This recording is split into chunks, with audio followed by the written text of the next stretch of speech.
Bone dan Luwu merupakan dua kerajaan Bugis di Sulawesi Selatan, yang pernah berjaya di masa lalu. Kerajaan Luwu berdiri sejak tahun 1268 Masehi, sementara kerajaan Bone berdiri pada tahun 1330 Masehi. Meskipun berasal dari etnis yang sama, akan tetapi tidak lepas dari dinamika politik antar kedua kerajaan. Persaingan itu umumnya dipicu perluasan wilayah oleh masing-masing kerajaan. Dalam hal perebutan wilayah Cenrana, merupakan perang saudara yang melibatkan kedua kerajaan, dan merupakan catatan sejarah yang patut untuk dikenang. Meskipun pada akhirnya perang itu berakhir damai, yang disimbolkan dalam sebuah ulu ada, atau perjanjian yang disebut Polo Malelae Riunyi. Polo Malelae merupakan bukti perdamaian antara Bone dan Luwu yang terjadi pada tahun 1530. Kerajaan Bone pada masa itu dipimpin oleh Laten Risuki, Raja Bone kelima yang memerintah tahun 1510 sampai tahun 1535. Sementara kerajaan Luwu dipimpin oleh Dewa Raja, yang berkuasa tahun 1507 sampai tahun 1541. Perjanjian yang dikenal Ulu Adai Riunyi tersebut didahului dengan perang memperebutkan Cenrana, yakni wilayah Bone Utara saat ini, dan merupakan wilayah selatan kerajaan Luwu di masa lalu. Wilayah Cenrana dianggap masuk dalam wilayah kerajaan Luwu. Pada zaman dahulu, kerajaan Luwu bersahabat dengan kerajaan Majapahit di Jawa Timur. Kerajaan Majapahit didirikan pada tahun 1293 oleh Raden Wijaya. Wilayahnya hampir meliputi seluruh Nusantara masa itu. Hubungan Luwu dengan Majapahit semakin erat ketika Anakaji, putra Simpurusiang, Datu Luwu ketiga, tahun 1268 sampai tahun 1293, memperistri putri dari Majapahit yang bernama Tapacina.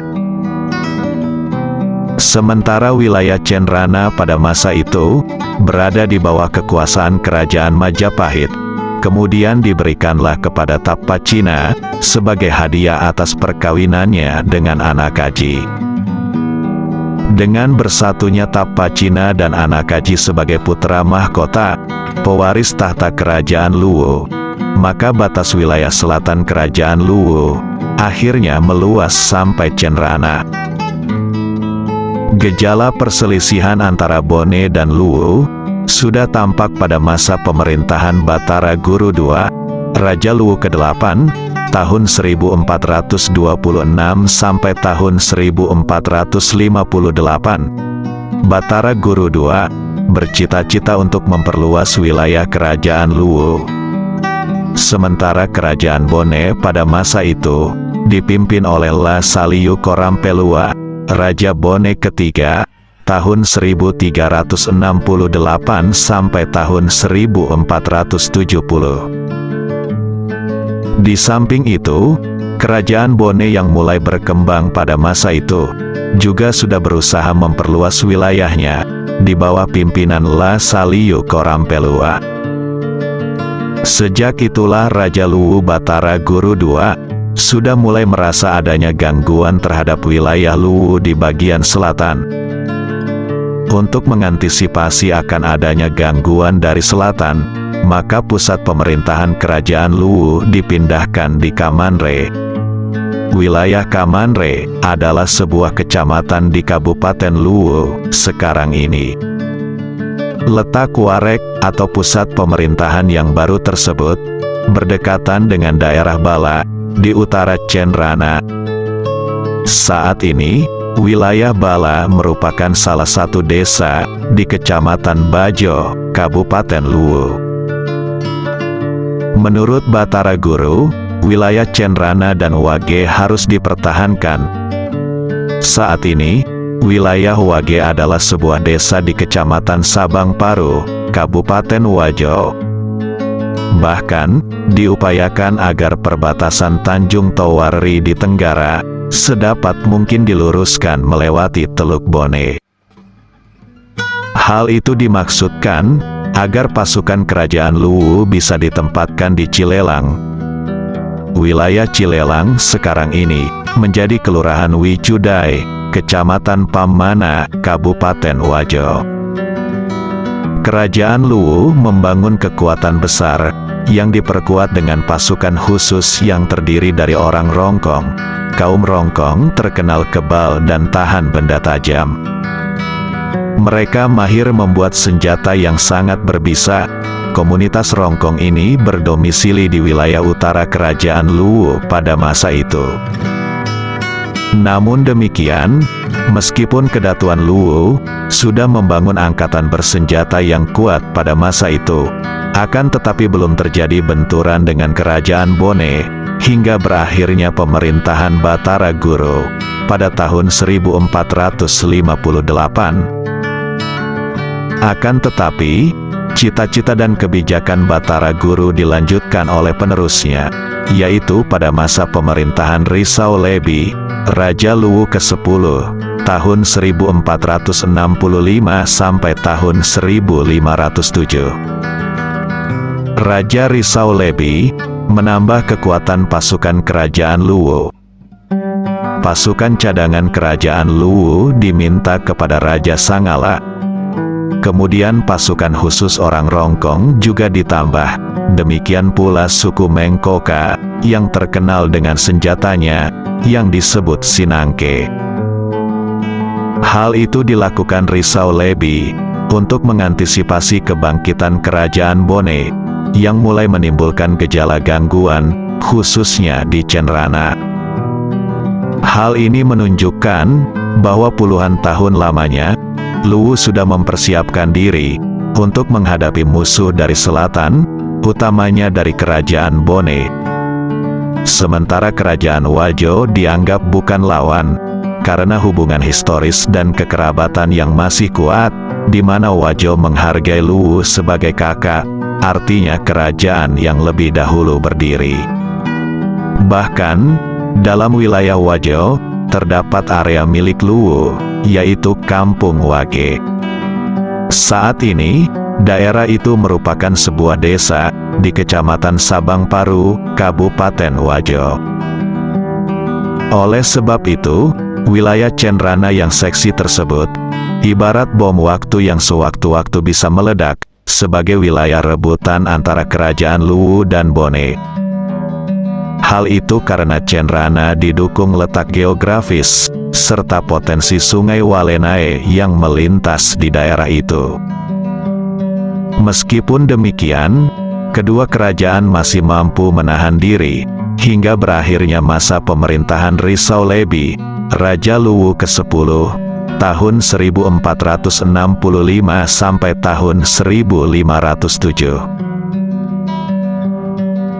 Dari sekian puluh tahun bagaikan bom waktu, akhirnya perang dalam memperebutkan Cenrana meletus juga. Perang itu terjadi di masa pemerintahan Dewa Raja, Raja Luwu ke-11, tahun 1507 sampai tahun 1541, dan Laten Risuki, Raja Bone ke-5, tahun 1510 sampai tahun 1535. Adapun kronologi terjadinya perang yaitu, pada tahun 1530, Raja Luwu Dewa Raja melakukan perjalanan ke wilayah Cenrana dan sekitarnya. Ia ingin meneruskan cita-cita pendahulunya Batara Guru, menghendaki agar wilayah Luwu mudah diketahui, maka berusaha mengubah peta kerajaan. Batas bagian tenggara yaitu Tanjung Towari, akan ditarik garis horizontal, atau garis lurus melalui Teluk Bone. Towari adalah sebuah kecamatan di Kabupaten Kolaka, Sulawesi Tenggara sekarang ini. Apabila itu dilakukan dengan menarik garis lurus, berarti harus mengambil sebagian wilayah Bone. Untuk mewujudkan keinginannya itu, maka terlebih dahulu, Bone harus diinvasi, atau ditaklukkan. Oleh karena itu, diputuskanlah untuk menguasai jantung kekuasaan Bone. Pasukan Luwu dipimpin langsung oleh Dewa Raja, akhirnya menyerang Bone di awal tahun 1530. Namun Raja Bone Latenrisuke tidak tinggal diam. Ia telah mengumpulkan para Matowapitu untuk menggagalkan serangan Luwu. Karena jauh sebelumnya, Latenrisuke telah mendapat laporan dari Matoa Tanete Riawang atas rencana serangan kerajaan Luwu terhadap Bone. Kawerang sebagai pusat pemerintahan kerajaan Bone, hanya berjarak sekitar 4 km dari pantai Celuh, telah membangun kekuatan dan strategi bersama para kepala Wanua di wilayah Bone. Iring-iringan perahu pasukan Luwu bergerak ke selatan menyisir Teluk Bone hingga mendarat di pantai Celuh. Daerah Celuh pada masa itu merupakan batas garis pantai Teluk Bone. Di sana terdapat sebuah sumur yang terbentuk secara alami. Sumur itu terletak antara lekukan Tanjung Patiro di selatan dan Tanjung Palete di utara. Sumur atau bubung Celuh dahulu kala merupakan batas pantai. Ketika terjadi pasang naik, sumur tersebut tertutup air laut, akan muncul kembali ketika tiba pasang surut. Itulah sebabnya daerah itu dinamakan Celuh, berasal dari kata selu, yang artinya menyelam. Penamaan daerah seperti ini dinamakan toponim atau toponimi. Ribuan pasukan Luwu menyerang dari arah Teluk Bone. Suku Bajo yang berada di Gugus Karang ikut bergabung dengan pasukan Luwu, karena awal keberadaan suku Bajo di Bone berasal dari Usu, wilayah kerajaan Luwu. Setelah menguasai kawasan pantai Celuh, pasukan Luwu melanjutkan penyerbuan ke arah barat, sampai daerah Tibojong. Wilayah Tibojong waktu itu merupakan area segi empat, yang ditumbuhi hutan. Dalam bahasa Bugis, Tibojong artinya segi empat. Namun ketika pasukan Luwu sampai di Tibojong, terhadang oleh laskar perempuan kerajaan Bone.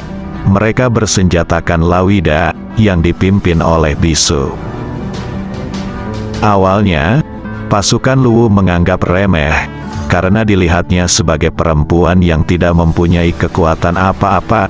Ternyata laskar perempuan itu hanyalah siasat Raja Bone Latenrisuke untuk mengelabui pasukan Luwu.